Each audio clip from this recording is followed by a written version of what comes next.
Thank you for those who are with me today. If you're new to my world or if this is your first live training with me, I want to make sure I take some time to introduce myself. I'm Dr. Anna Redmond.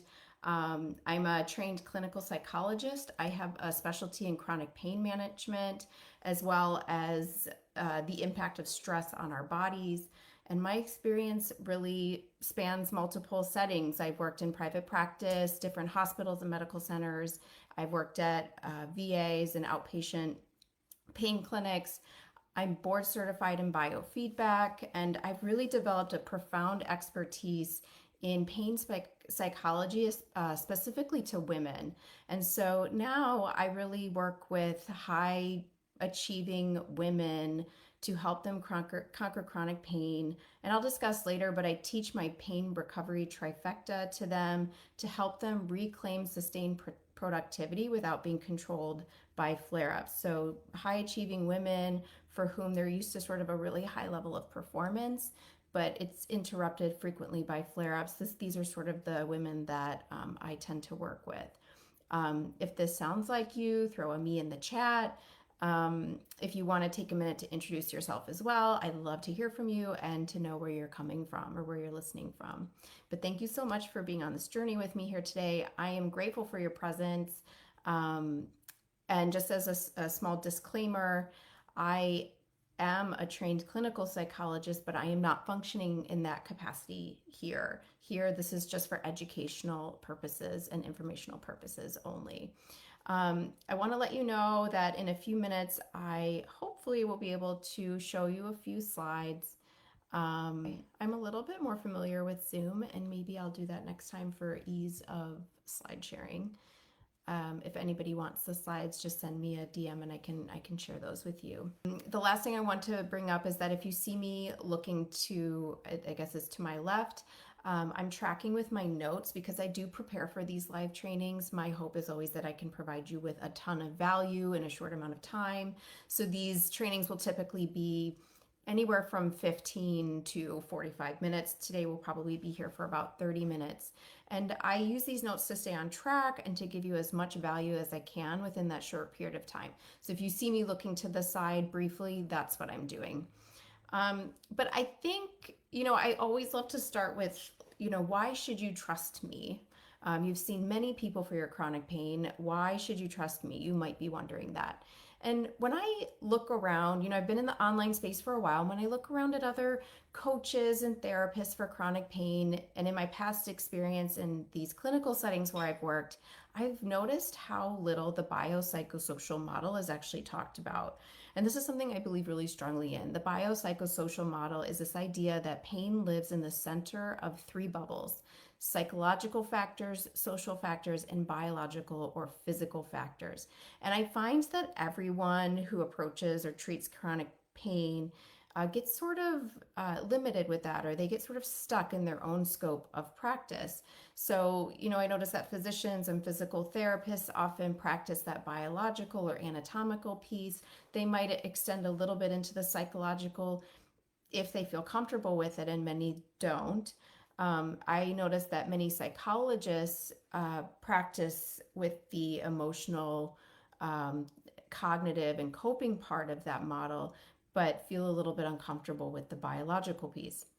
And even practitioners that I've talked to that say that they approach pain in a more comprehensive way, they still seem to have a really difficult time targeting all three areas of that bubble. And maybe that's due to limited time with their patients, limited to their own scope of practice or their own training, and they're not comfortable expanding.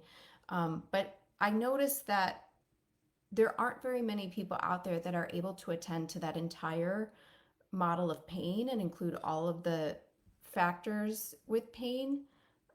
They have a hard time attending to all of those factors of pain. And so I think that's where I'm a little bit different.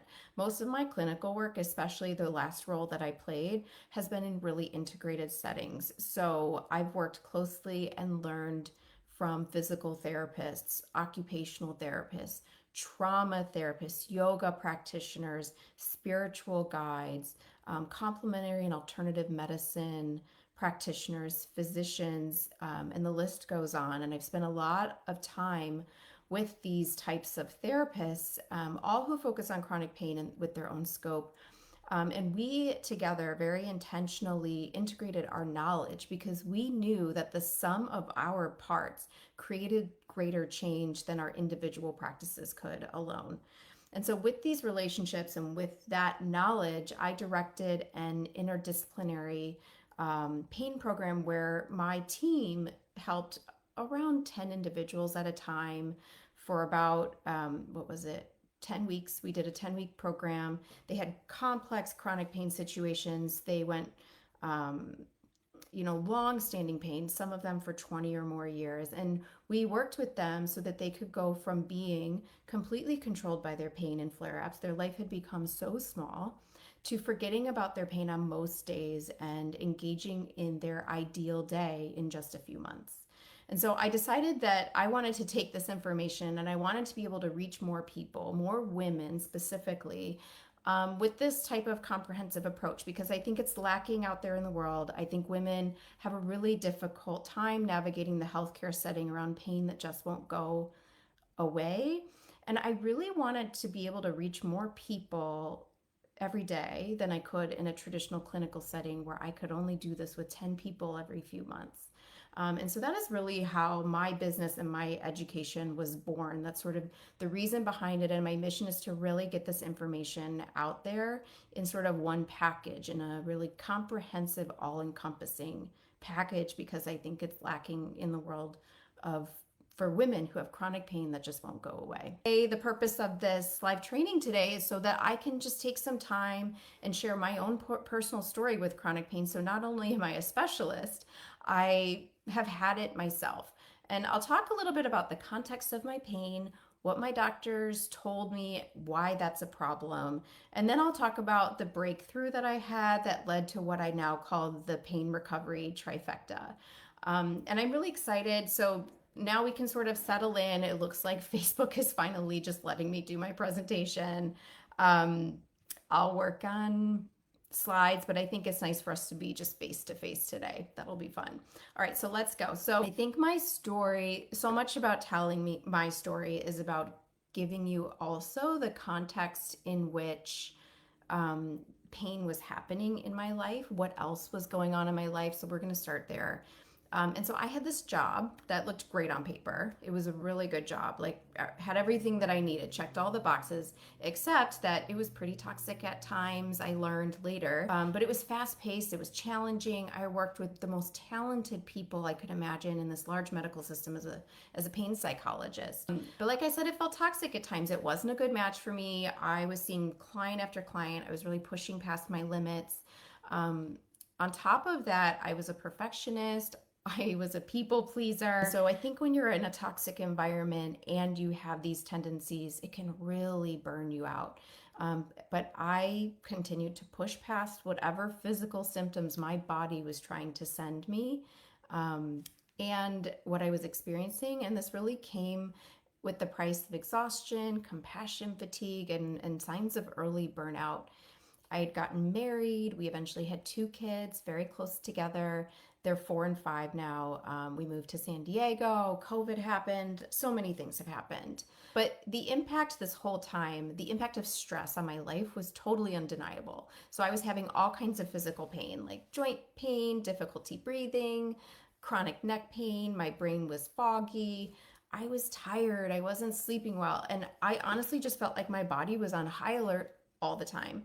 And I was really used to performing at a high level. So I was desperately trying to maintain that high level of performance without anybody knowing how I was actually feeling.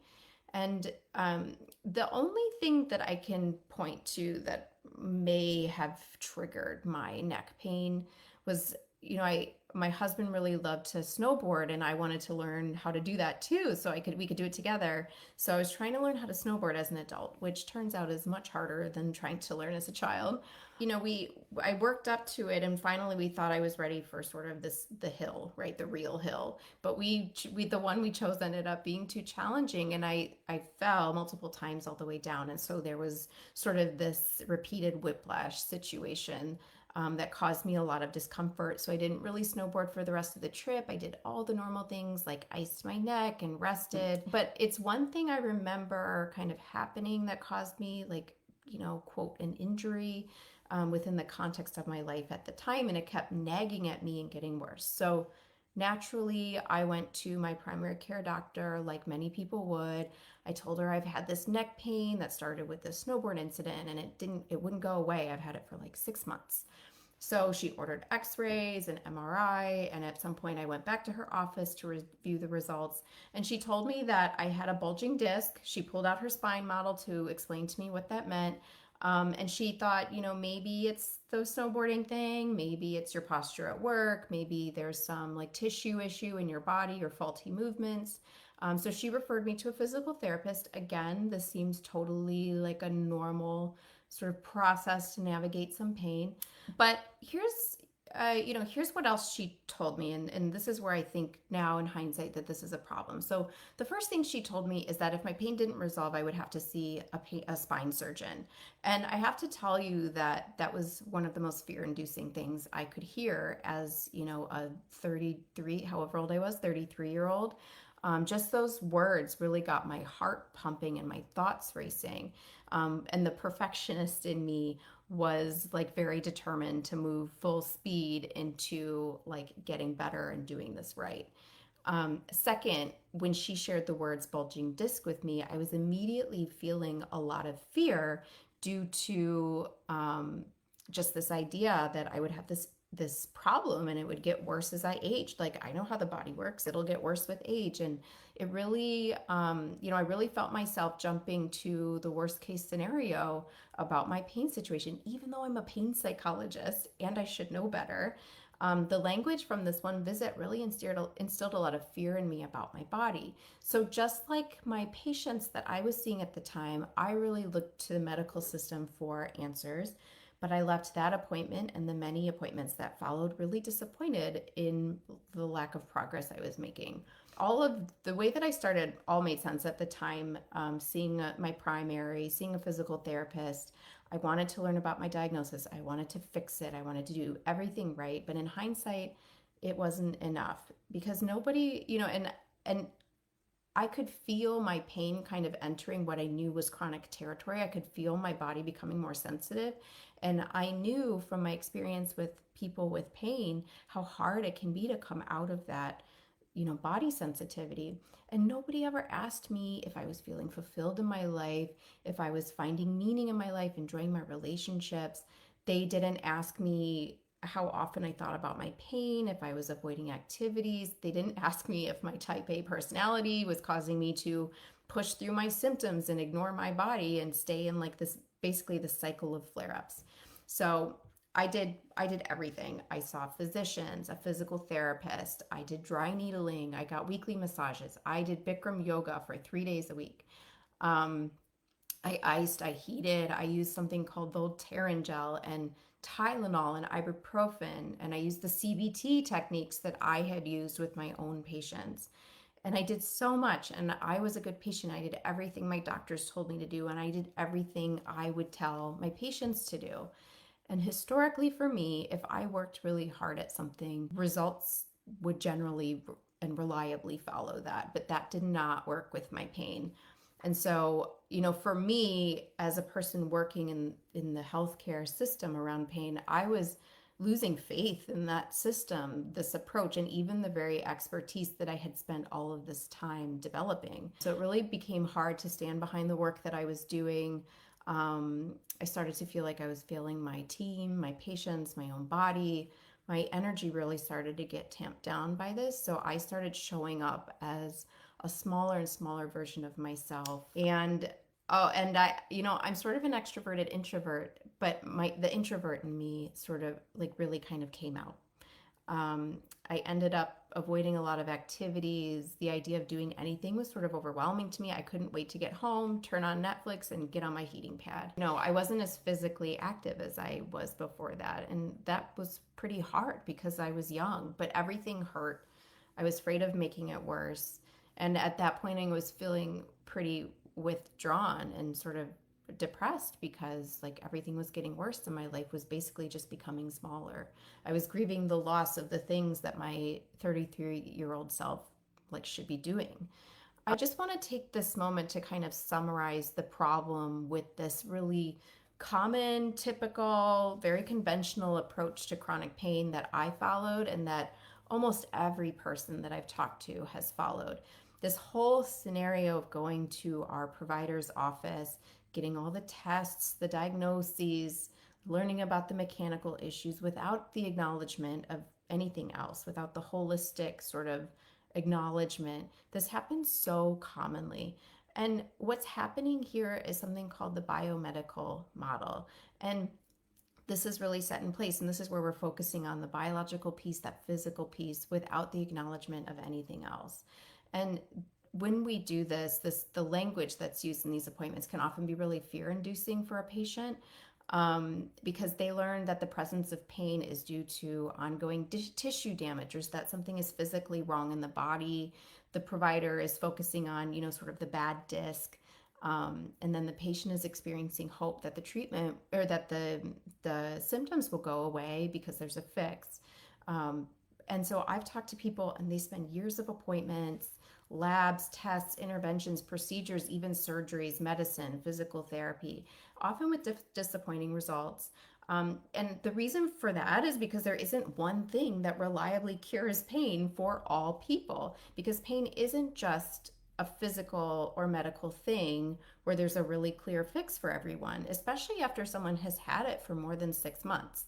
Pain is biopsychosocial. It lives in the overlap of the psychological factors in our life, the social or environmental factors in our life, and the physical or medical things that are going on, which isn't limited to your anatomy or your bad disc. It includes things like your sleep, your nutrition, and other things that are happening in your body.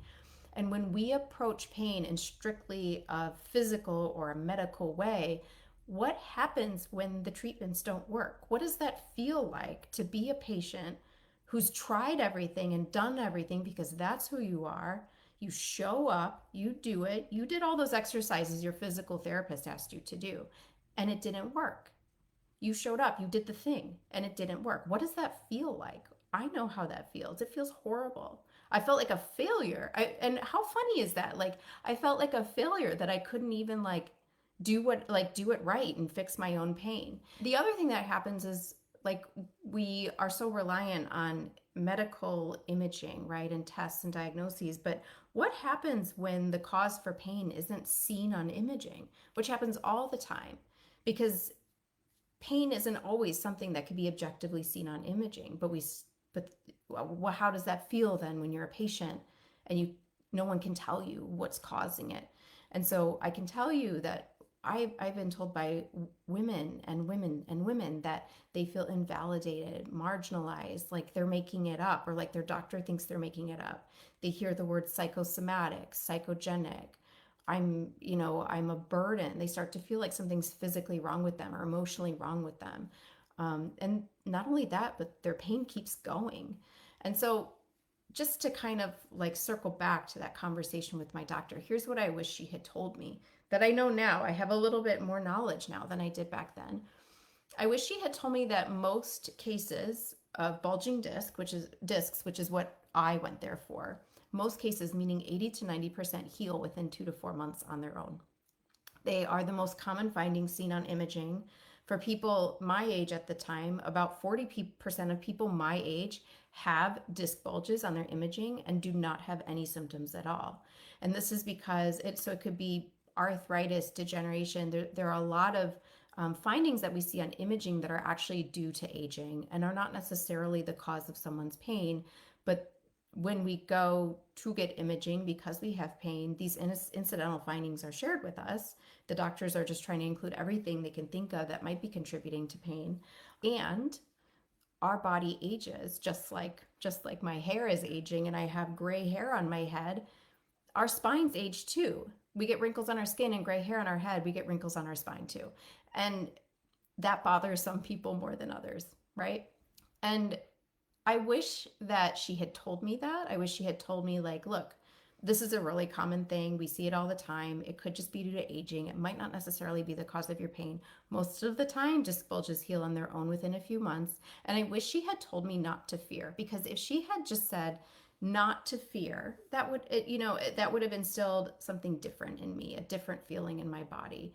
But instead, I did fear. I feared a lot. And when I tried the fixes and nothing worked, I still had even more fear. And I felt like a burden for the fact that I had this pain that wouldn't go away. And what if she had taken 5 to 10 minutes, because that's how long it takes, to talk to me about pain neuroscience, to explain why people have pain that just won't go away? And there's some science based, up to date information that's very easy to share in a typical appointment to help reduce that fear that shows up for people when they're getting the information about their pain. And it's not happening in most conventional treatment appointments. And so, I think that the amount of time that I had chronic pain is probably a blip on the radar compared to many of the people that I've talked to who have had chronic pain for decades and years. But I do think that this experience I've had is similar to that of a lot of women. And please also let me know in the chat if you have had any of these experiences or any of this rings true for you. Feeling dismissed, like your pain's a mystery, no one can figure it out, or where the language you received really turned up the dial on your pain. But now I want to talk about kind of like some insights and strategies around breaking the cycle of flare-ups. And what I see most often with women who are in chronic pain is sort of this tendency to push through. And those tendencies can come from a lot of places. That could be perfectionistic tendencies, people-pleasing tendencies, pushing through in the name of just completing a task and getting it off your to-do list, doing it till it's done, because maybe their worth is tied to what they do, that they're trying to maintain a certain image of what they can handle, or maybe somewhere inside they never quite feel like they're good enough. There's so many reasons why we can push through. And so there are these pillars of overactivity where we start with a good day, energy's low, you've won the pain lottery, or sorry, your pain is low, energy is high. So you feel like you've sort of won the chronic pain lottery, right? We've all had these days, and you're motivated. So you get swept away. You're going to squeeze in everything you had to do on your list. You push through, you cross the line of doing too much, you overdo it, and you have a flare up and you find yourself in a crash. So there's the overactivity, the pushing through, the flare up, then the crash. And overdoing it to the point of a flare up can be really unhelpful. It sends your brain the wrong message. It sends the brain that movement, activity, doing my to-do list, unsafe, unsafe, unsafe to your brain. And this happens often enough that your brain can get practiced at associating movement or certain activities or being active with pain. And this has happened to me too. The cycle of overactivity is really common, especially if you were used to a high level of activity or productivity or achievement or performance before you had pain. So on the other spectrum are people who are underactive, right? They're really afraid to move because everything hurts. But whether it's overactivity or underactivity, those extremes, neither extreme is really helpful for pain, and it drives it, it makes it continue to keep going. For me at the time, sort of the combination of my own pain, frustrations with the healthcare system, the burnout from this fast-paced job really collided, and it was a very critical moment in my life. And so at the same time that this is happening, I sort of grabbed onto that last ember of passion that was left for my work, and I accepted a new role that expanded what I was learning and teaching. So I'm going to share some strategies and shifts that happened for me that were pivotal in my own recovery. I took this role as the clinical director of an interdisciplinary pain rehabilitation program. I dove much deeper into learning about chronic pain, and that's where the concept of neuroplasticity sort of caught my eye again, but in a new way. And so if you don't know, neuroplasticity is our brain's ability to adapt and to change based on our experiences. And a great example is seen after someone has suffered from a stroke. with repeated experience and exposure to new things and movement, a person can gain their motor function back on the injured side because of the brain's ability to grow and change in response to new learning and experiences. I'm going to expand that word bioplasticity to a word, neuroplasticity, and call it bioplasticity, where with new demands placed on it, not just our brain, but all of our body systems can adapt and grow and change. That it isn't like you if you don't use it, you lose it. Like our brain can always adapt and change based on new things we do and new experiences. So bioplasticity, though, neuroplasticity has a dark side and a bright side. The dark side develops over time when our body systems get more and more savvy at keeping us safe.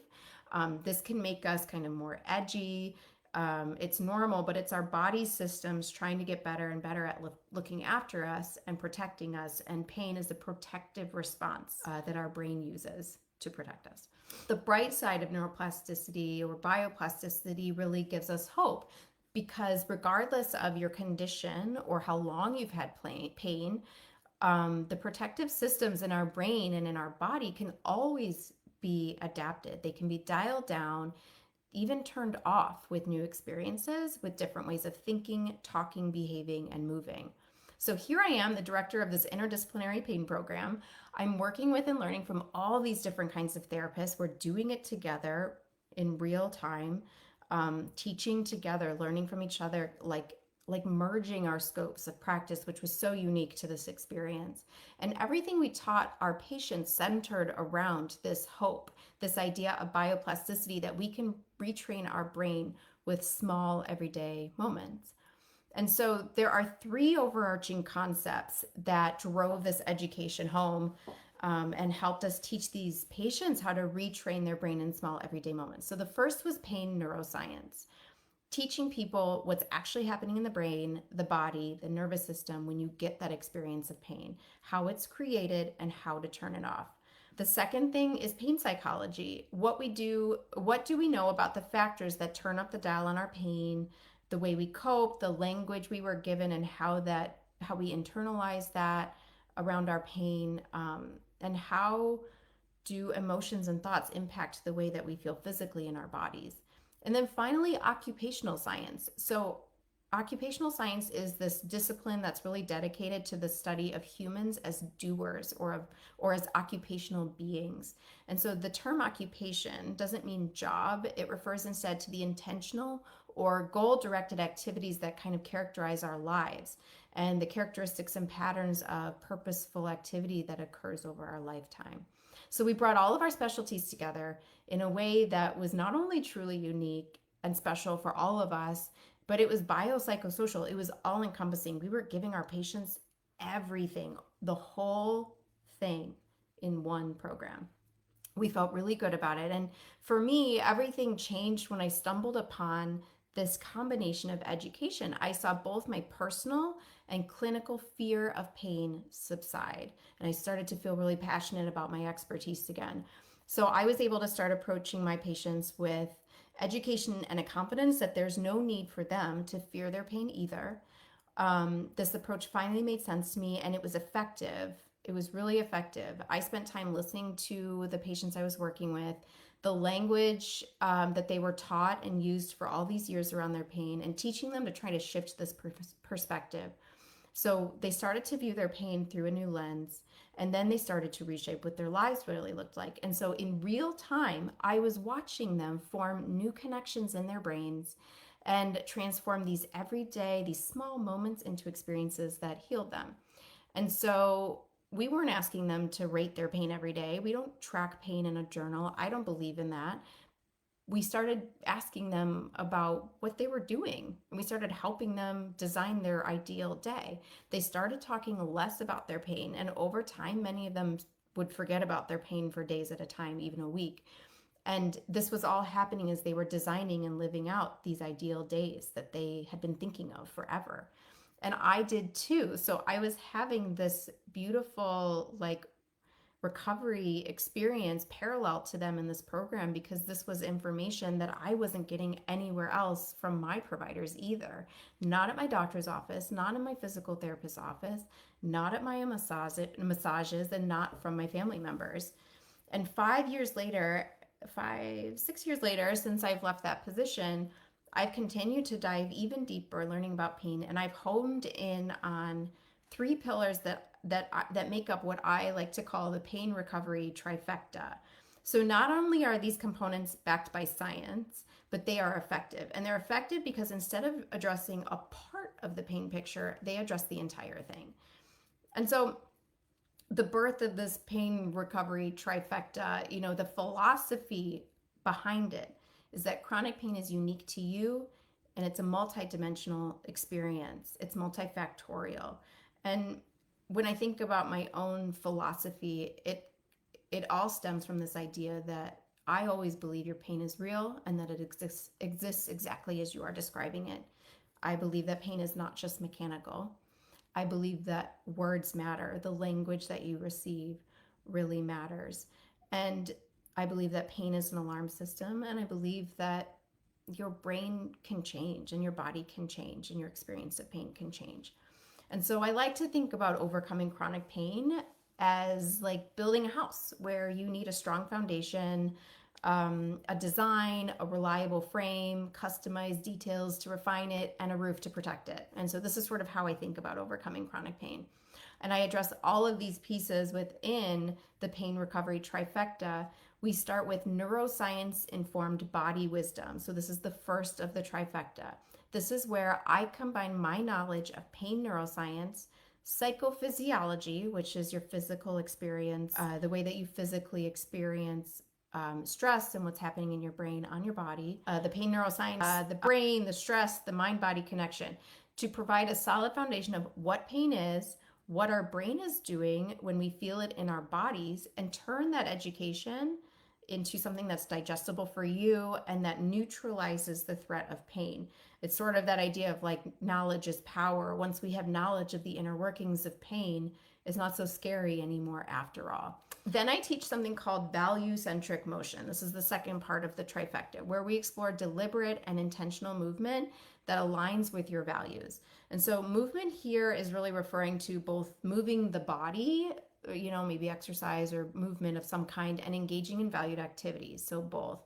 We connect the things that are important to you with moving your body so that it's consistent and sustainable. And I teach how to know where to start, how to progress at someone's own pace, how to savor each step along the way, even when you're frustrated. And we connect this with that neuroscience from the first piece so that you can learn how each time your body moves, you can use it as an opportunity to retrain your brain's protective response to pain. And then the last piece of the trifecta is that I teach pain interrupting rituals. So this is where that occupational science and new ways of coping come in. This is also where that protective roof, all of the things that someone needs in place to keep it going. This is where all of this comes in. We design the ideal day. We use science behind habits, rituals, values, prioritizing time and energy management, healthy coping. This is where we design sort of that life that you've been thinking about, that you've been craving, and we sort of fill the house. We fill this pain house that you've built with furniture and decor that matches who you really are, that it matches who you are authentically. So we give you the foundation. I give you the foundation. We design kind of what the house is going to look like. We fill it with the things that are uniquely you, and then we put a roof on it to protect it and keep it going. And so I have a group coaching program that combines all parts of this pain recovery trifecta. I believe that is the most comprehensive approach to pain that someone can get all in one place, based on what I've seen and experienced out in the world. And people kind of ask me like, well, what are the outcomes I would get? What are the positive outcomes I would get from this? And so I think, the first is knowledge that's very empowering, that allows you to really understand what pain is in a way that no one has taught you before, that you will understand why you hurt. The second is breaking free from pain cycles. So this breaking out of the flare-up cycles that are driving your decisions and your day. And this can lead to improved physical and emotional well-being. So we're often dealing with joy depletion with chronic pain, right? But with this trifecta, we're sort of bringing back the things that are meaningful for you or the things that you wish you could still do. individuals who participate in this, they have better mood, better sleep, less brain fog, less fatigue, less fear. They're moving more. They're kind of cultivating this lifestyle where they have less pain, or they're pain free, but it's also aligned with sort of their deepest values and ambitions, and they feel like they can show up as exactly who they are. They feel empowerment. They feel like they've taken back control, right? Like for so long, and I know what this feels like. Flare-ups are controlling everything. Like I'm making decisions based on whether I think it's going to flare up my pain, but you can experience a sense of empowerment and control over your journey of pain, where what you do is no longer determined by your pain or your flare-ups. And we're building a foundation for long-term success. So I'm giving tools to help you navigate challenges more confidently. And so at the end, my hope is that there's this harmonious integration of the mind, the body, the lifestyle, kind of fostering this holistic and really sustainable recovery, so people can get back to sustained productivity, doing the things that they want to do and being present in their life the way that they want to be present in their life. But before we conclude today's session, I want to ask if there are any questions. I have no idea if this Facebook Live was even like working correctly. I was getting all these weird messages from Facebook. If it turned out terribly, I will record something and repost sort of a new training. But does anyone have any questions about all of that information that I provided? And if you're watching the replay, you can put questions in the comment area or DM me at any time. And I don't see any questions. I hope that was helpful, just kind of walking you through my story, which I really view as sort of this parallel process that was happening alongside the people in that original program that I developed with these other therapists. And I learned so much from that. And I think I'm disappointed in the lack of resources out there for women with chronic pain. I think it's hard to piece something like this together. It's hard to find a great team that actually combines all of this information. And my goal is to take everything that I've learned and provide sort of this one place where women can get this holistic, comprehensive approach to chronic pain, and build that up with like guest speakers and additional team members to be part of that call, or the group coaching calls. And there will definitely be guest speakers to support the knowledge within that program. But before we conclude today's session, I really want to extend a personal invitation to anyone who listens to this who feels like they're just ready for a more comprehensive, a more individualized approach, sort of this all-encompassing thing that you can get in one place. If you've been nodding your head or feeling like a tug of excitement as I've been talking, maybe you even started to envision sort of this future where you're free from these flare-ups, please reach out. I would really love to connect with you personally. If what you've heard resonates with you and you're ready to apply some of these concepts in your own life, let's just book a call. Maybe you just have questions. Maybe you're curious what working with me would really look like, or what my program includes or looks like, what happens inside my group course. This is totally a no pressure call, just getting to know you to see how I can help. If that aligns for you, you can book a complimentary call with me, or just shoot me a DM, or you can comment me in the chat for this training and I'll send you my calendar link. I'm looking forward to many more weekly trainings. My next one will be next Tuesday, and I'll post a poll soon to see what everyone would like to talk about. So be watching for those polls so you can give your input. Thank you so much for joining me today as I talked about this pain recovery trifecta and my approach to chronic pain. I hope you found inspiration and valuable insights that really resonates with your own experiences. And as we wrap up, I really just want to leave you with this hope that you can connect with these small everyday moments and turn them into moments that can really heal you. So thank you for your time, your engagement, your commitment to your well-being, and I look forward to connecting with you all again soon. So take care, be kind, be good to yourselves, and I will see you next time. Bye.